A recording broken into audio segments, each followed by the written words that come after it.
sekalian, dalam hal ini adalah revenue cycle, gitu ya. Jadi revenue cycle itu lanjutan dari topik kita ya, merupakan subsistem dari sistem informasi akuntansi, gitu ya. Siklus pendapatan, gitu ya. Jadi siklus pendapatan itu kalau kita lihat subsistemnya itu ada berapa, gitu ya. Nah, kalau kita lihat dari tampilan layar di depan, subsistem dari siklus pendapatan ada 6. Nah, itu ya. Jadi ada 6 subsistem siklus pendapatan ya. Yang pertama adalah sales order, gitu ya.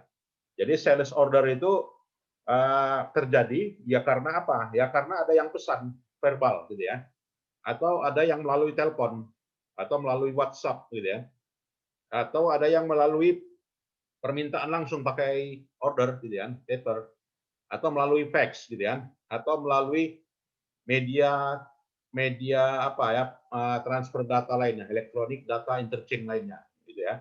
Nah, itulah terjadinya sales order. Maka disitulah titik awal terjadinya pesanan penjualan, gitu ya.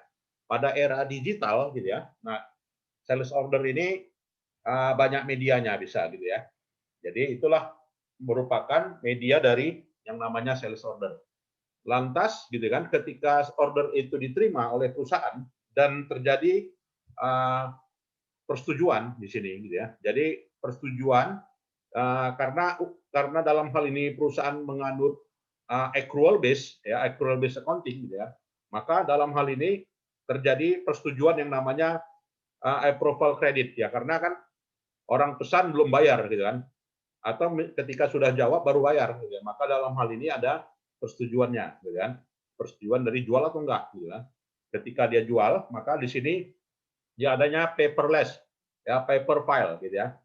Ya, paper file terlibat dan juga akses kepada database perusahaan dan juga sumber-sumber lainnya, gitu ya. Lalu dicek ke bagian gudang, ya, bagian gudang warehouse, gitu ya. Itu melibatkan juga secara elektronik, gitu ya, dicek. Ya, artinya kalau dicek di gudang ada 5, ya di sistem 5, gitu kan. Maka di situ lihat ke elektroniknya, gitu ya. Lantas ketika disetujui, gitu ya, maka terjadi proses berikutnya yang namanya proses shipping, pengiriman. Jadi pengiriman di situ ya tertulis dia terkirim, gitu kan. Terkirim, kemudian juga di sistem juga berubah, gitu ya, secara elektronik. Lalu ada penagihan, ya, penagihan itu juga masuk ke sistem perusahaan, ya, dan juga pembayaran, gitu ya. Jadi pembayarannya via cash atau juga via transfer bank atau juga pembayaran via cek, gitu ya. Nah, jadi 6 siklus inilah yang merupakan bagian dari siklus pendapatan ya pada sistem informasi akuntansi siklus pendapatan ya. Nah, jadi pada sales order tersebut kita lihat ya bagaimana peranan dari teknologi informasi di sini. Ya, mulai dari peranan dari web itu sendiri ya, web perusahaan. Ya kan, kalau kita pesan apa gitu ya, di era digital sekarang ini ya kita harus masuk dulu ke situs perusahaan yang bersangkutan gitu ya, untuk pesan barang. Ya, kalau kita mau naik ojek ya masuk dulu ke sistem Gojeknya gitu kan. Kalau mau kita belanja buku gitu kan, maka kita masuk ke situs bukunya gitu kan. Kalau kita mau beli apa gitu kan, ya kecuali beli langsung lah gitu ya. Jadi kalau beli langsung nggak melalui web order tapi datang langsung gitu ya. Nah, artinya apa? Pesanan penjualan itu bisa terjadi ya terjadinya pertukaran data secara elektronik gitu. Orang beli berapa yang dibeli? 5 gitu kan. Maka perusahaan akan terima 5. Pembayaran akan sebesar 5. Ya, maka di situ terjadilah yang namanya pertukaran elektronik. Dan juga pertukaran elektronik bukan lokal ya, tetapi dalam lingkup yang lebih jauh sekalipun ya. Dan juga terlibatlah yang namanya XML ya, Extra Markup Language, Electronic Data Interchange gitu ya. Dan juga pertukaran atau juga penjualan online gitu ya.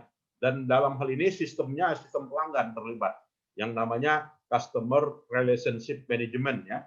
Artinya kalau untuk pesan-pesanan itu ada sistem sendiri yang namanya CRM gitu kan.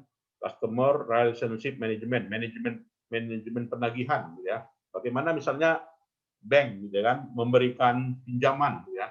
Nah, di situ ya customer relationship manajemennya ada. Ya kalau misalkan orang pembelian apa misalnya kendaraan kredit gitu ya, mulai dari pembayaran cicilan ada sistemnya, mulai dari BPKB ada sistemnya ya, mulai dari pembayaran pajaknya ada sistemnya sendiri gitu ya, yang namanya CRM. Nah itu kan hubungannya ke pelanggan ya, dan juga ke sistem fix asetnya gitu ya, kalau misalkan terlibat gitu ya. Nah jadi di situ sales order system itu melibatkan proses yang dalam hal ini bukan lagi manual ya. Kalau di era tahun 90-an gitu kan, di awal tahun 2000-an mungkin kebanyakan sales order itu masih pakai kertas dokumen yang namanya sales order gitu ya. Nah, tetapi di era digital sekarang, apalagi di era pandemi gitu kan.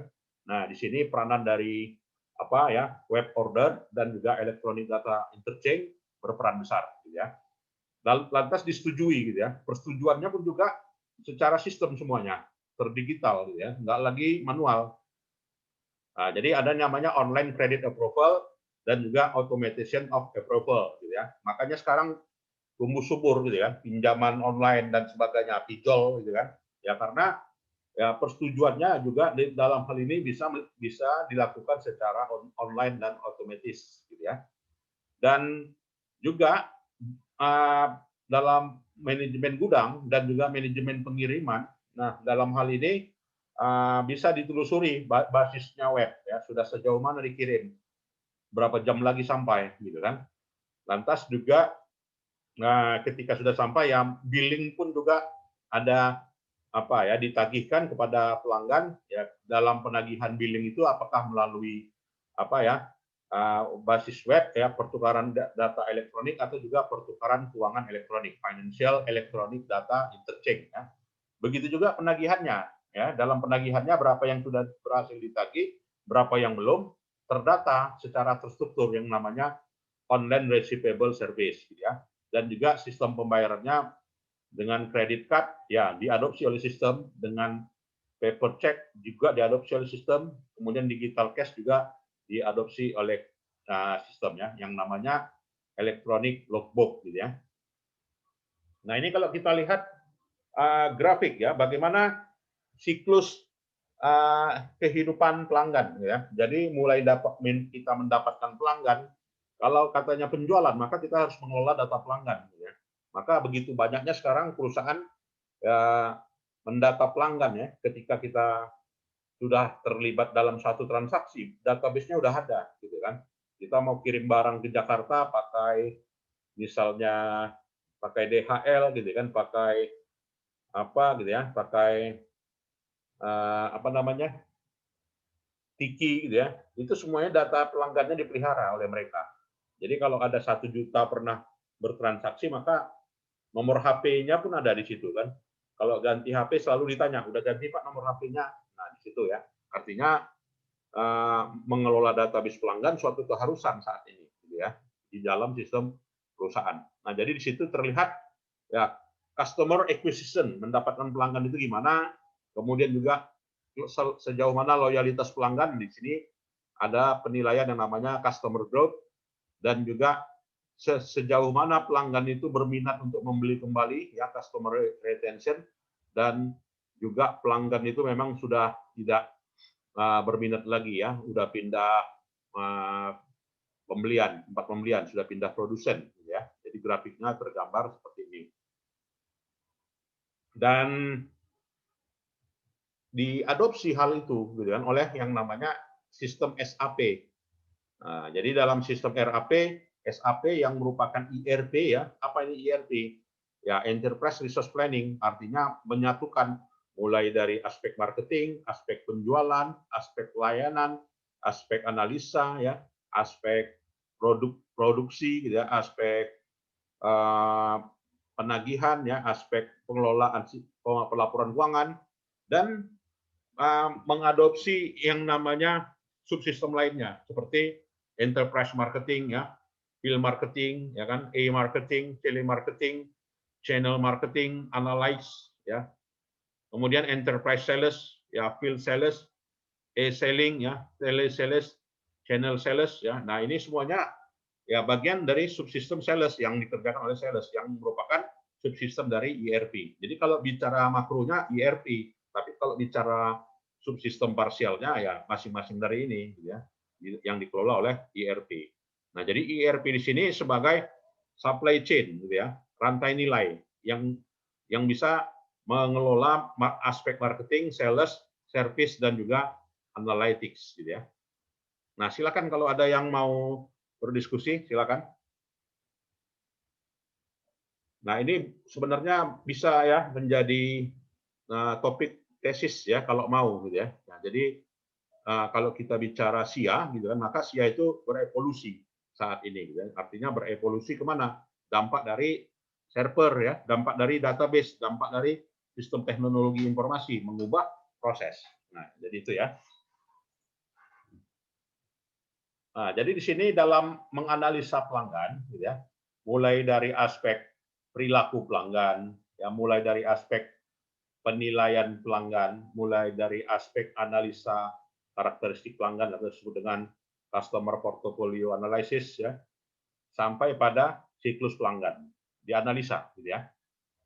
Kemudian juga dianalisa marketing, ya, mulai dari aspek rencana, pengukuran kinerja pemasaran, ya, kemudian simulasi pengukuran pemasaran sampai pada merek ya. Kemudian juga analisa penjualan ya. Jadi analisa penjualan juga meliputi ya yang namanya sales planning, ya sales pipeline analysis, ya sales cycle analysis sampai pada sales team performance analysis gitu ya. Begitu juga proses lainnya yaitu proses analisa pelayanan. Nah, jadi proses analisa pelayanan bisa berupa customer satisfaction, product quality, compliance trends, sampai pada analisa pendapatan dan juga biaya. Dan juga analisa channel. Ya, analisa channel bisa kita lihat ya sejauh mana orang masuk ke sebuah situs ya berapa kali. Maka di situ ada metriknya gitu kan. Wah, satu hari dikunjungi 500.000 user misalnya kan. Nah, di situ merupakan channel analytic namanya ya. Dan juga interaksi dengan pelanggan ya, sejauh mana pelanggan itu berkomunikasi dan juga bagaimana analisa click stream gitu ya. Artinya di sini sejauh mana ya aksi atau juga tindakan yang dilakukan oleh perusahaan terkait dengan respon pelanggan. Itu namanya click stream analysis. Nah, jadi kalau kita lihat di sini ya antara yang namanya sistem ERP itu ya dengan pelanggan ya memang terjadi interaksi gitu ya. Jadi interaksinya ada pusat interaksinya, ada aplikasi interaksinya, ada manajemen kanalnya dan juga ada media tukar belinya, jual belinya yang namanya e-commerce-nya. Dan sistem akuntansi perusahaan yang namanya SAP ya R3 yang kalau kita hubungkan dengan topik kita sebelumnya, di mana R3 itu adalah tipenya top gitu ya, yang di dalam hal ini bukanlah skalanya middle tapi udah top gitu ya.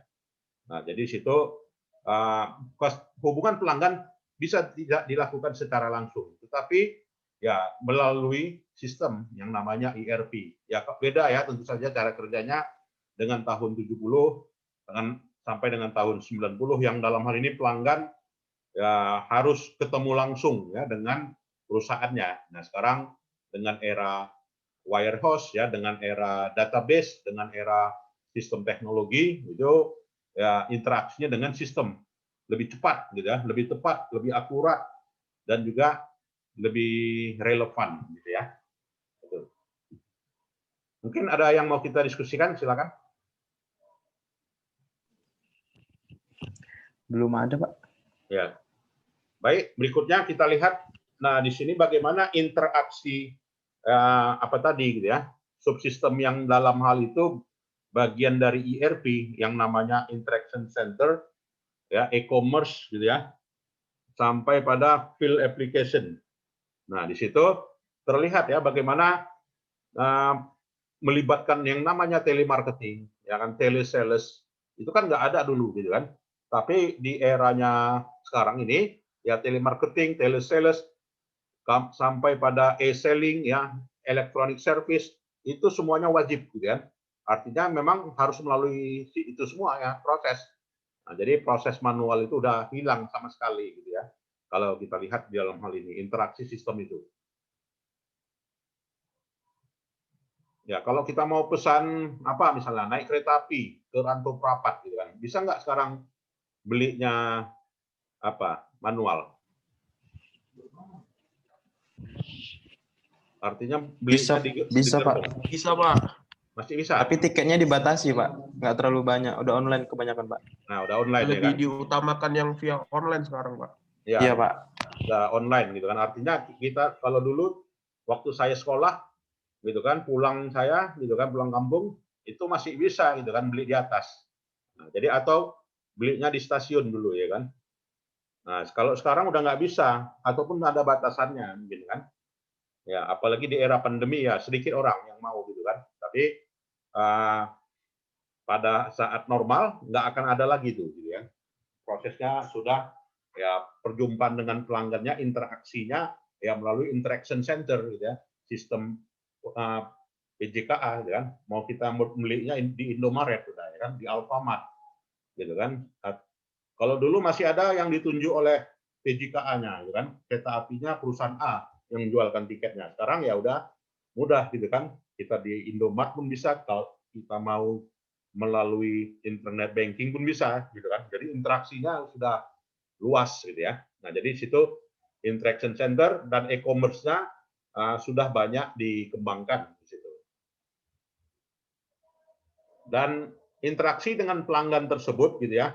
Ya, sistem khusus yang namanya e-selling. E-selling itulah yang mengatur bagaimana katalog yang mau dijual, konten yang mau dijual, kemudian juga konfigurasi pesanannya. Ya kan mau dipesan langsung COD, ya apakah COD atau tidak, apakah mau model pembayaran yang lain ya configure to ordernya ada di situ ya, tergantung pada e-selling-nya. Ya bagaimana konfigurasi e-selling-nya. Nah, jadi situ gitu ya. Dan diadopsi oleh sistem ERP itu gitu ya, available to promise ya. Begitu juga persetujuan pesanan. Nah, jadi persetujuan pesanan itu dalam hal ini keputusannya yang ada melibatkan yang namanya artificial intelligence. Nah, kita udah bahas itu kan di pertemuan sebelumnya. Di mana artificial intelligence itu adalah kecerdasan buatan ya, yang dilakukan oleh robot semuanya. Ya, kecerdasan buatan yang seperti seolah-olah manusia ya. Ya, tapi yang namanya robot kemarin ya di pertemuan kita sebelumnya. Jadi keputusannya itu ya keputusan bukan lagi ditentukan oleh kepala cabang atau sebagainya, ya tapi sistem yang memutuskan, gitu kan. Setuju atau tidak, gitu kan. Lewat limit nggak setuju, kurang dari limit disetujui. Nah, ada kriteria-kriteria khususnya di situ yang diisi oleh pelanggan, gitu ya. Dan persetujuannya dilakukan secara real time. Ya, secara real time oleh sistem itu yang melibatkan mulai dari ERP accounting system ya, biro kreditnya, biro informasi publiknya, dan juga keputusan yang diambil. Ya, keputusan yang diambil berdasarkan pada yang namanya judgment algorithm. Nah, jadi di situ pertimbangan algoritma udah gitu ya. Jadi kalau dulu pertimbangannya masih humanis gitu ya, manusia. Nah, sekarang pertimbangannya judgment algorithm, tolak diterima, tolak atau diterima ya kan, itu udah robot yang memutuskan gitu kan, karena dianggap robot itu punya kecerdasan ya yang sama seperti manusia, malah lebih terstruktur robot dibanding manusia. Nah, jadi maka dalam dalam persetujuan kredit jangan heran ya ketika ditolak, kenapa bisa ditolak gitu kan, ya karena ada kriteria menurut komputer itu sendiri yang nggak logis. Nah, jadi memang untuk mengisi sistem itu yang memang harus benar logis. Kalau sudah logis di input, ya maka pasti disetujui, ya, karena sistem yang memutuskan. Gitu ya. Begitu juga sistem pengiriman. Nah, jadi pengiriman pun juga berevolusi sekarang ini. Kalau saat ini sistem pengiriman evolusinya ya apa gitu ya, melalui biro pengiriman yang pertama, biro pengiriman yang kedua, biro pengiriman yang ketiga, kita dapat informasinya udah. Ya kan, makanya kalau kita pesan kita kirim barang JNE ya kan ke Jakarta misalnya kan, jam berapa udah diketahui kan, tinggal masuk nomor ordernya aja ke sistemnya. Ya, maka di situ shipment information-nya ada di situ ya.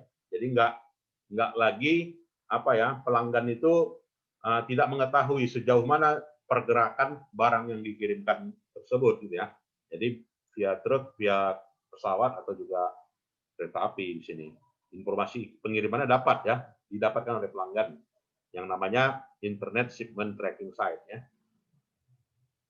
Begitu juga lembaga keuangannya ya. Jadi lembaga keuangannya di sini masalah penagihan tadi gitu kan yang berasal dari pelanggan. Nah, jadi pelanggan itu ditagih ya semuanya udah tersistem. Mau cetak billing ya pelanggan mau membentuk PDF gitu kan. File PDF-nya ya tersistem, di sistem ada semua. Ya tinggal cetak. Kalau dulu cetak billing itu harus ada datang ke perusahaan gitu kan. Harus dapat yang warna putihnya, ya kan, harus dapat yang warna kuningnya, ya kan. Nah, kalau sekarang ya dari sistem webnya udah dapat kita penagihannya, buktinya. Ya, makanya sekarang berevolusi juga bukti itu. Ya, kalau dulu bukti itu harus faktur asli katanya. Ya kan, harus stempel basah. Sekarang nggak bisa lagi gitu kan. Ya, kalau nggak pakai stempel basah, masa nggak diakui sebagai bukti, gitu kan?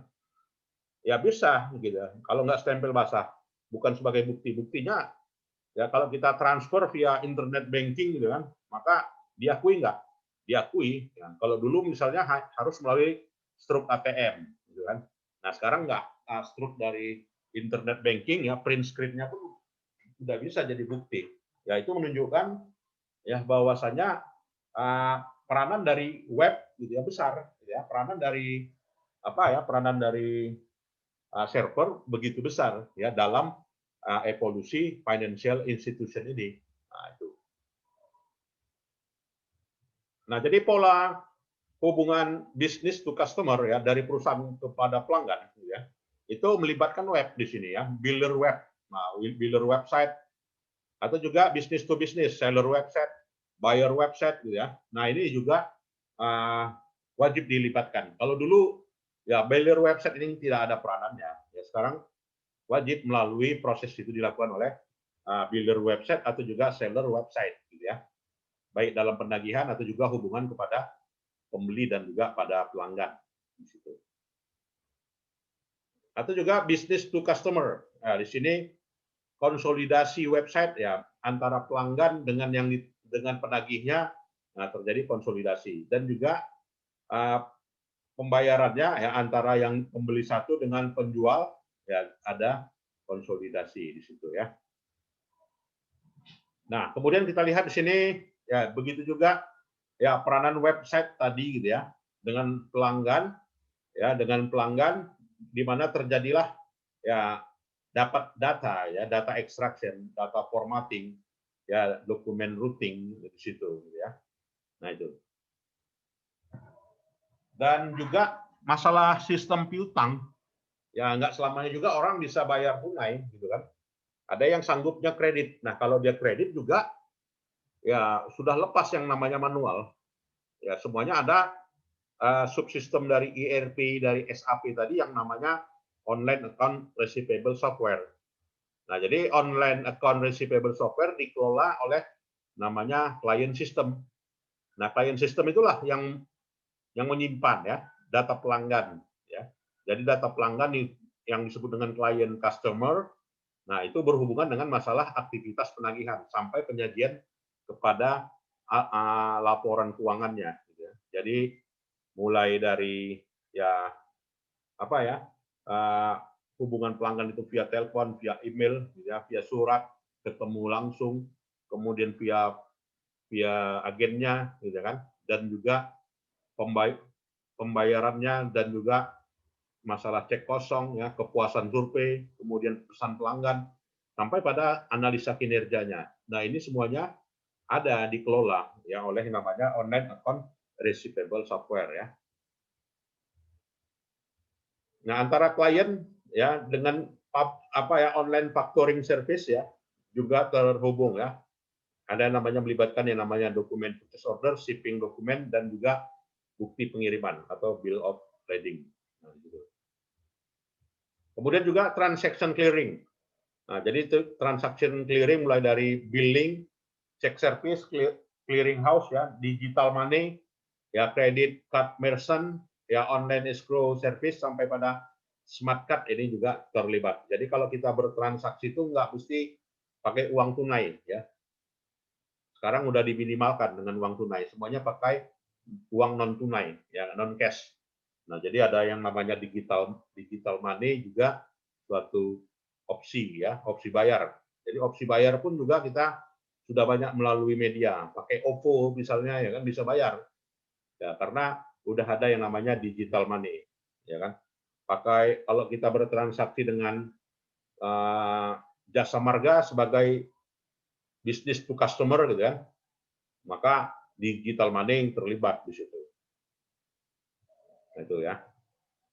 Jadi instrumen digital money ya atas pertukaran barang dan jasa di sini, gitu kan?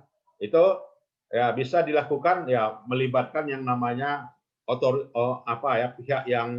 pihak perusahaannya, ya, pihak perusahaannya itu mengotorisasi dari yang dibayarkan. Ya, jadi yang dibayarkan oleh pelanggan 1, pelanggan 2, ya, apakah dengan pembayaran via bank atau dengan cek atau dengan electronic fund transfer. Nah, ini semuanya satu titik, yaitu pada website ya.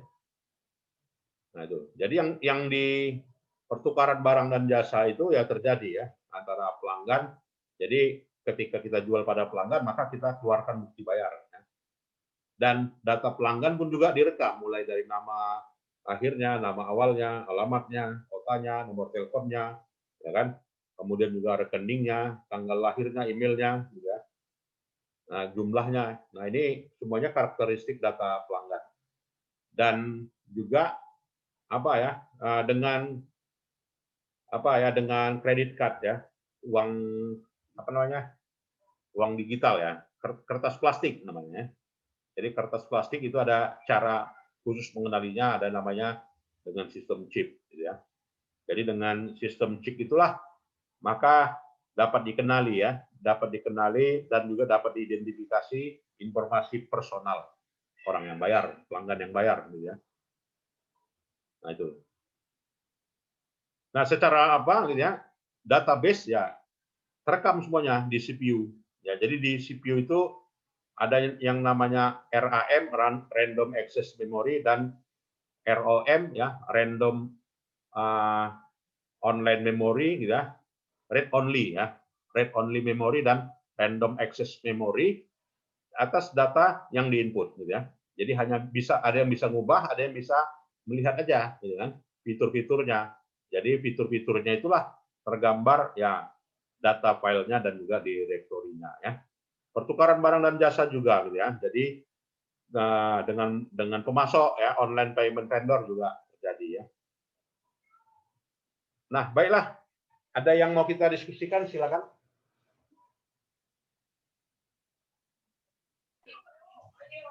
Belum Pak, paling ini share di grup ya Pak, materinya Pak. Ya, saya share di grup. Nah, ini yang videonya juga nanti saya share ke grup ini. Iya Pak.